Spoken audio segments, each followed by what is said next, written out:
હું ધોરણ 4 માં અભ્યાસ કરું છું. અહીં પધારેલ મહેમાન, આચાર્ય શ્રી, શિક્ષકગણ, હું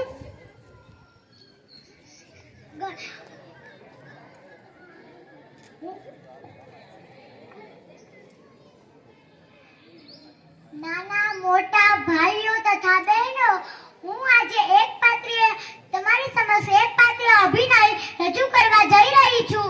તેનું નામ છે ચંગાવતી. જય દ્વારકાધીશ.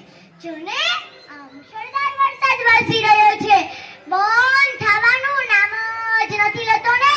ઓ ભગવાન, મારે 12 દિવસના ઉપવાસ છે અને નિયમ છે કે મારા આંગણે બાવા સાધુ આવે તેને જમાડીને જ હું જમું. શું કહ્યું? સાધુ મહારાજ આવ્યા છે.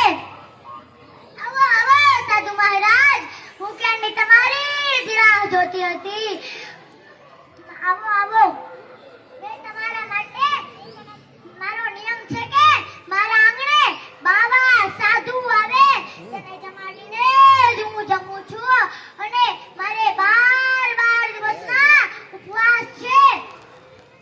મેં તમારા માટે 32 પાકના ભોજન તૈયાર રાખ્યા છે. તો હવે તમે જમો. નહીં નહીં નહીં, હું એમ નહીં જમું. હું અઘોરી છું, માટે હું અંડા ભોજન લેતો નથી.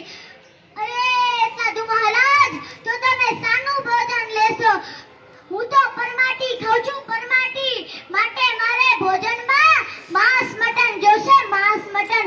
અરે સાધુ મહારાજ, અમે માંસ મટન તો જોયું પણ નથી, પણ કાંઈ વાંધો નહીં. અમારા નેક અને ધર્મને ખાતર અમે તમને બજારમાંથી મંગાવી આપીશું. નહીં નહીં નહીં, હું બજારનું વાસી ભોજન જમતો નથી. અરે સાધુ મહારાજ, તો તમે શાનું ભોજન લેશો? માણસનું? આ જમાનામાં તો કોઈ માણસ કામ માટે તૈયાર જ નથી, તો કોઈ બલિદાન આપવા માટે કેવી રીતે તૈયાર થાય?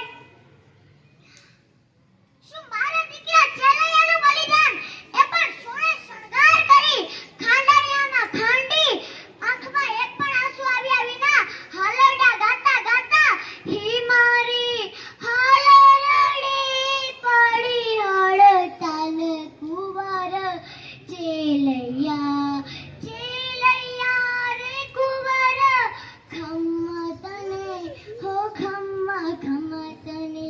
હે મેં તો માર્યો છે કડાયેલ મોર કુંવર ચેલૈયા, ખમ્મા તને ખમ્મા ખમ્મા તને, ખમ્મા ખમ્મા તને. યો સાધુ મહારાજ, તમે કહ્યું એ પ્રમાણે મેં તમારું જમવાનું તૈયાર રાખ્યું છે. તો હવે તમે જમો. નહીં નહીં, હું એમ નહીં જમું. મારી બાજુમાં એક નાનો બાળક બેસાડો તો જ હું જમીશ. અરે સાધુ મહારાજ, અમારો એક દીકરો ચેલિયો હતો, એ પણ અમે તમને બલિદાનમાં આપી દીધો. હવે તો અમે વાંજિયા થઈ ગયા, વાંજિયા. નહીં નહીં નહીં, હું વાંજિયાના ઘરનું ભોજન જમતો નથી. અરે સાધુ મહારાજ, હવે તો હોદ થાય છે, હોદ. તમે કહ્યું એ પ્રમાણે અમે તમારી બધી ઈચ્છા પૂર્ણ કરી, પણ છતાંય તમે જમ્યા નહીં. તો હવે અમારા છેલ્લા શબ્દો સાંભળતા જાઓ. મારા ઉદરમાં 5 મહિનાનો ગર્ભ છે અને તેને બહાર કાઢવાનો અને જીવતો રાખવાની મારામાં તાકાત છે. પછી તો તમે જમશો ને સાધુ મહારાજ. અને તમે છતાંય કહેતા હોય તો હું એનું બલિદાન આપવા માટે પણ તૈયાર છું. પછી તો તમે જમશો ને સાધુ મહારાજ.